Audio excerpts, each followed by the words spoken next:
અમરેલી જિલ્લામાં ભારે પવન સાથે વરસાદ. ધારીના બોડી ગામમાં મુશળધાર વરસાદ. ખાંભા અને વડિયા પંથકમાં પણ વરસાદની ધમાકેદાર એન્ટ્રી.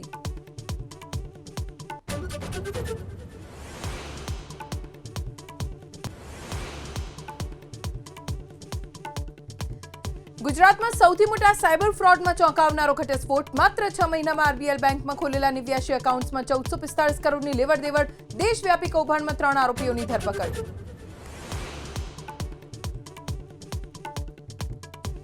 અમદાવાદના સીજી રોડ પરના ઓક્ટેન પિઝા શોપને મરાયું સીલ. ભોજનમાંથી વંદોન મળ્યાના આરોપ બાદ આરોગ્ય વિભાગની કાર્યવાહી. સીલ અને નોટિસ છુપાવવા રેસ્ટોરન્ટના સંચાલકોનો પ્રયાસ.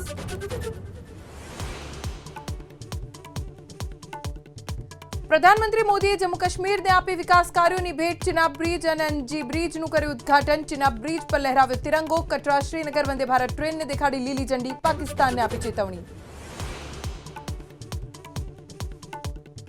વકફ સંપત્તિના મેનેજમેન્ટ માટે કેન્દ્ર સરકારે લોન્ચ કર્યું ઉમ્મીદ પોર્ટલ. 6 મહિનાની અંદર કરાવવું પડશે રજીસ્ટ્રેશન. કેન્દ્રીય મંત્રી કિરણ રિજિજુ બોલ્યા, કરોડો લોકોને થશે ફાયદો.